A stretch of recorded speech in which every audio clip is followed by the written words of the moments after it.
నమస్కారం.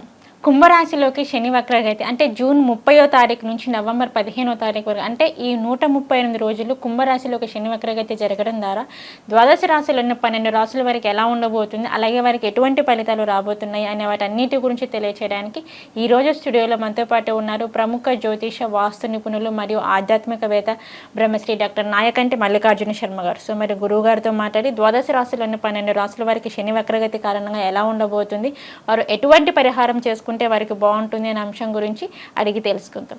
నమస్కారం గురువు. నమస్కారం. గురుగారు, కుంభరాశిలోని శని సంచారం చేయడం వలన మరి తులారాశి వారికి వచ్చేసి ఎటువంటి ఫలితాలు రాబోతున్నాయి అంటారు? మరి వీరికి ఆదాయం పరంగా ముఖ్యంగా చూసుకున్నట్లయితే మరి వీరికి ఆదాయం పరంగా ఈ 138 రోజులు ఎలా ఉండబోతుంది అంటారు? తప్పకుండా అమ్మ. ఓం శ్రీ గురుభ్యో నమః. కుంభరాశిలో శని యొక్క సంచారం అనేది 138 రోజుల పాటు జూన్ 30వ తారీఖు నుంచి నవంబర్ 15వ తారీఖు వరకు 138 రోజుల పాటు ఉంటుంది. కుంభరాశిలో శని వక్రగతి అంటే తిరోగమనంలో ఉండటం అనేది జరుగుతుంటుంది. 5 గ్రహాలకి పంచాంగ గణిత ప్రకారంగా తిరోగమనం జరుగుతుంది. అంగారకుడు, బుధుడు, అలానే గురువు, శుక్రుడు, శని. అయితే సూర్యచంద్రులకు వక్రస్థితి అనేది ఉండదు. రాహుకేతులు ఎల్లప్పుడూ కూడా వక్రస్థితిలో ఉంటారు. కొన్ని గ్రహాలు రొటేట్ అవుతుండగా, సమ్ ప్లానెట్స్ అనేవి రొటేట్ అవుతూ ఉండగా ఒక గ్రహం అనేది దాని యొక్క వెలాసిటీ వేగాన్ని తగ్గితే ఆ గ్రహం అనేది వక్రస్థితిలో ఉన్నట్టు అర్థం. అలానే శని యొక్క వేగం అనేది తగ్గితే అది దాని యొక్క వక్రస్థితిలోకి ఏర్పడిందని చెప్పారు. ఇప్పుడు ప్రజెంట్గా శని వక్రస్థితిలో ఉండటానికి దాని యొక్క వెలాసిటీ వేగం తగ్గితే వక్రస్థితికి చేరింది. అది భూమి మీద ఉండే వాళ్ళకి ఏంటంటే అది వెనక్కి వెళుతున్నట్టుగా మనం అర్థం చెప్పుకోవచ్చు. అయితే ఈ రాశుల్లో వాళ్ళకి సహజంగా శని 3, 6, 11 స్థానాల్లో సుఫలితాన్ని ఇస్తాడు. మిగతా రాశుల్లో ఉంటే మిశ్రమైన ఫలితాలు, మిగతా రాశుల్లో ఉంటే చెడు ఫలితాలు వచ్చే అవకాశం ఉంటుంది. అంటే this is the transit system, గోచారం అంటారు. అయితే ఇది వక్రగ్రహ గోచారంగా చెప్పుకోవచ్చు. ఇది అంటే రెట్రోగ్రేడ్ ట్రాన్సిట్స్ అంటారు. అంటే డైరెక్ట్ ట్రాన్సిట్ కాకుండా రెట్రోగ్రేడ్ ట్రాన్సిట్ అంటారు. ఈ రెట్రోగ్రేడ్ ట్రాన్సిట్లో ఏదైతే మనకి తులారాశి వాళ్ళకి తులా, వృశ్చికము, ధనస్సు, మకరం, కుంభం 5వ స్థానంలో సంచారం జరుగుతుంది. అయితే 4వ స్థానం చతుర్థ స్థానం యొక్క ప్రభావాన్ని చూపిస్తుంది. దీనిలో ముఖ్యంగా ఆదాయం అనేది గణనీయంగా పెరుగుతుంటుంది. ఆదాయం విషయంలో లోటు ఉండదు. దానితో పాటు ముఖ్యంగా వృత్తి విజయాల్లో లాభాలు కలుగుతాయి. అంటే మనం ఏదైతే ప్రొఫెషన్ చేస్తున్నామో దానిలో విజయం సాధించే అవకాశం ఉంటుంది. ఉద్యోగంలో అక్కడక్కడ ఆటంకాలు, వ్యాపారవేత్తలకి గణనీయమైన లాభాలు వచ్చే అవకాశం ఉండటం. అంటే ఏదైనా ప్లాన్ వేస్తే, ఒక ప్రణాళికాబద్ధంగా వెళితే, ఒక ప్లాన్గా మనం ఎస్టిమేషన్ వేస్తే గుడ్ రిజల్ట్స్ వచ్చే అవకాశాలు అయితే డెఫినెట్లీ ఉంటాయి. ఆ రిజల్ట్స్ని ఆలోచన చేయకూడదు, ఆ పనిని ఫినిష్ చేయాలి. ఆర్థిక పరిస్థితి బలోపేతం అవుతుంది. అలానే ఉద్యోగం కోసం ఎదురు చేసే వాళ్ళకి ఉద్యోగం దొరికే అవకాశం, అలానే అన్ని విధాలుగా మంచి సమయం అని చెప్పుకోవచ్చు. అయితే తల్లి యొక్క ఆరోగ్యము, వాహన సౌఖ్యం లేకపోవటం, వాహనాలు షాప్ వరకు వెళ్ళి కొనలేక స్థితి రావటం, అది 2 వీలర్ అనుకోవచ్చు, 4 వీలర్ అనుకోవచ్చు, లేకపోతే ట్రాలీ అనుకోవచ్చు, బస్సు అనుకోవచ్చు. ప్రయాణాలు వాయిదా పట్టడం, అనుకున్న వాళ్ళని మనం కలవలేకపోవటం, వాళ్ళకు ఫోన్లు చేసి వాళ్ళ ద్వారా కొన్ని అవమానాలు అనుభవించటం, ఎందుకు రాలేదని రీజన్ అడగటం. అంటే ఇక్కడ అనుమానము అవమానం రెండూ జరుగుతాయి. రాలేదు అని అంటే జనాలకి ఏంటంటే ఏదో రకమైన ఆలోచనలు కలుగుతుంటాయి. అంటే అనుమానాలు బాగా రావటం ఒకటి.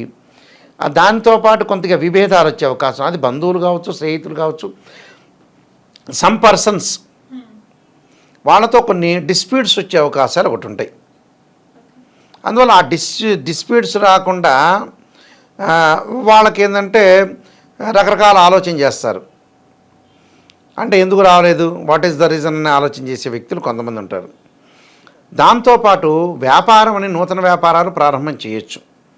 కానీ అతి ఎక్కువగా పెట్టుబడి పెట్టకూడదు. ఇక్కడ వ్యాపారం చేయాలనుకున్న బిజినెస్ పీపుల్ చాలామంది ఉంటారు, రకరకాల వ్యాపారాలు చేయాలనుకుంటారు. కానీ ఈ సమయంలో వక్రగతిలో ఉన్నప్పుడు చేయాలి, నాకు కంపల్సరీ నేను ఆగస్టులో శ్రావణ మాసం వస్తుంది, నేను చేయాలి థింక్ చేసేవాళ్ళు చాలామంది ఉంటారు. నాకు ఈ మాసం కలిసి వస్తుంది అనుకునే వ్యక్తులు కూడా ఉంటారు కదా. పెట్టండి, పెట్టుబడి పెట్టండి, కానీ లిమిటెడ్గా పెట్టండి. మాట్లాడేటప్పుడు మాటను పొదుపుగా ఉంచుకోండి. ఆహారపు అలవాట్లు కూడా లిమిటెడ్గా ఉంచుకోవాలి. మరి అంత ఏది దీర్ఘకాలిక వ్యాధులను కూడా కొంత లిమిట్గా ఉండటం మంచిది. గ్రాస్పింగ్ పవర్ ఉంది కదా అని ఎక్కువగా మాట్లాడితే కూడా వివాదాలు వచ్చే అవకాశాలు ఎక్కువ ఉంటాయి. అంటే తెలుగులో రాసుకొని పూసుకొని తిరగటం అంటారు చూసారా, అది ఎన్నాళ్ళకి కొన్ని సందర్భాల్లో వికటించే అవకాశం ఎక్కువ ఉంటుంది.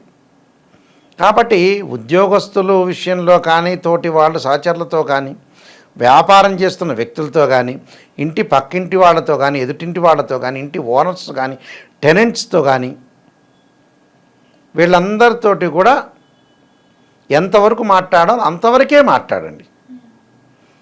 అతి వినయం దోర్ధ లక్షణం అంటారు. అతిగా మాట్లాడటం కూడా మంచిది కాదు. కొన్ని సందర్భాల్లో మనకి అనవసరంగా తగిలే అవకాశాలు ఎక్కువ ఉంటాయి. వాహనాల మీద వెళ్ళేటప్పుడు కూడా వీళ్ళు ప్రయాణం చేసేటప్పుడు, డ్రైవింగ్ చేసేటప్పుడు కూడా తక్కువ వేగంతో వెళ్ళటం మంచిది. అంటే లో స్పీడ్ వెళ్ళటం కూడా మంచిది. అలా నిష్ణాతుల్ని అంటే ప్రముఖ వ్యక్తులతో కలయిక జరిగే అవకాశం ఉంటుంది. ప్రయాణాల వల్ల లాభం, ప్రయాణాల వల్ల కూడా వీళ్ళకి లాభం జరుగుతుంది. అప్పుడప్పుడు ప్రయాణాలు వాయిదా పడుతున్నా ఒకసారి వెళ్తారు ప్రయాణం వల్ల. దానివల్ల ప్రముఖ వ్యక్తుల కలయిక వల్ల వాళ్ళు వ్యాపారంలో పెట్టుబడి పెట్టే వ్యక్తులు కలుస్తారు వీళ్ళకి. అది కూడా మంచిదే. వ్యాపారంలో పెట్టుబడి వ్యక్తులు కలవటం కూడా మంచిదే కదా. అలానే దుస్తులు కొనుగోలు చేస్తారు. ఇంటిలో ఎలక్ట్రానిక్ గూడ్స్ కొనుగోలు చేయటం, అంటే ఉన్నట్టుండి బిజినెస్ మార్చే అవకాశాలు ఉండటం, లేకపోతే బిజినెస్ మార్చడం అన్న జరుగుతుంది, ఆ బిజినెస్ను వేరే చోట విస్తరించడం అనేది జరుగుతుంది. అంటే దిస్ ద ఎక్స్పాండ్ చేసే అవకాశాలు కూడా ఉంటాయి. అంటే వీళ్ళు ఎవరితోనో మాట్లాడేటప్పుడు ఒక కామెడీ అనేది చేయకూడదు. అంటే ఎవరితో కూడా సీరియస్గానే మాట్లాడాలి ఈ 135 రోజుల పాటు. అంటే వీళ్ళు నవ్వుతున్నట్టుగా భావన చేస్తే వాళ్ళ వల్ల గొడవలు జరిగే సందర్భం ఉంటుంది. కొంతమందికి నవ్వటం అనేది అలవాటుగా ఉంటుంది, అది మంచి అయినా చెడైనా. అంటే కామెడీ యాక్టర్స్ ఉంటారు కదా, అలా కాకుండా నవ్వకుండా దాదాపుగా ఎంతవరకు నవ్వాలో ఆ నవ్వు నిజమైన నవ్వు మాత్రమే ముందుకు వెళ్ళాలి. పిల్లల్లో కొద్దిగా ఏకాగ్రత కోల్పోతారు చదువుల పట్ల. ఏకాగ్రత పిల్లలు కొంచెం పేరెంట్స్ చాలా పట్టించుకొని పిల్లల యొక్క చదువు మీద బాగా ఇంట్రెస్ట్ చూపించాలి. స్త్రీలకి మానసిక స్థితి అనేది కొంత అనుకూలంగా ఉండదు. మానసిక స్థితిలో కొన్ని ప్రాబ్లమ్స్ వస్తాయి. అంటే మానసిక స్థితిని ఓవర్కమ్ చేసుకొని భార్యాభర్తల యొక్క కలయిక, పిల్లలతో అవినాభావ సంబంధం ఉంటే చాలా మంచిది. సంబంధాలు కూడా కొద్దిగా ఈ రాశి వాళ్ళకు కొంత గ్రహస్థితి అనుకూలంగా లేకపోతే సంబంధాలు చూడకపోవటం మంచిది. తర్వాత రోజుల్లో సంబంధం చూసుకోవటం మంచిది. ఇప్పుడు ఆ అమ్మాయి కానీ అబ్బాయి కానీ పరిస్థితి ఎలా ఉంటుంది సిచ్యువేషను అనేది జాతకం చూపించుకోవటం, ప్లస్ ఎలాంటి మా అమ్మాయికి ఇప్పుడు చెయ్యాలా అక్కర్లేదని జాతకాన్ని చూపించుకొని ముందుకెళ్ళటం చాలా మంచిది. కొన్ని పరిహారాలు చేసుకొని ముందుకు వెళ్ళాలి. ఓకే గురుగారు, మరి తులారాశి వారికి వచ్చేసి వారికి ఇంకా బాగుండాలి అంటే మరి ఎటువంటి పరిహారం చేసుకోవాలి? తప్పకుండా వాళ్ళు కుబేరుడు యొక్క మంత్రాన్ని చదువుకోవటం మంచిది. ఓం యక్షాయ కుబేరాయ వైశ్రుణాయ ధనధాన్యాధిపతి ధనం ధాన్యం సమృద్ధిమే దేహిమే దాపైస్వాహ అనే మంత్రాన్ని శని యొక్క ఆరాధన చేయాలి. ఓం నమస్య పంచాక్షరి చేసుకోవటం, నీలాంజన సమాభాసం రవిపుత్రమాగ్రజం ఛాయామార్తాండ సంభూతం తం నమామి శనైశ్వర మంత్రాన్ని చదువుకొని నల్ల నువ్వుల్ని కేజింబావు, తర్వాత నల్ల వస్త్రాన్ని, అలానే నల్లని మేకును దానం చేయటం చాలా మంచిదమ్మా. దానివల్ల మంచి ఫలితాలు వచ్చే అవకాశం ఖచ్చితంగా. ఓకే గురుగారు, తులారాశి వారికి వచ్చేసి శని వక్రగతి ప్రభావం వలన మరి వీరికి ఎటువంటి ఫలితాలు రాబోతున్నాయి, మరి వీరికి ఎలా ఉండబోతుంది అనే అంశం గురించి అయితే తెలియజేశారు. ధన్యవాదాలు గురుగారు. నమస్కారం.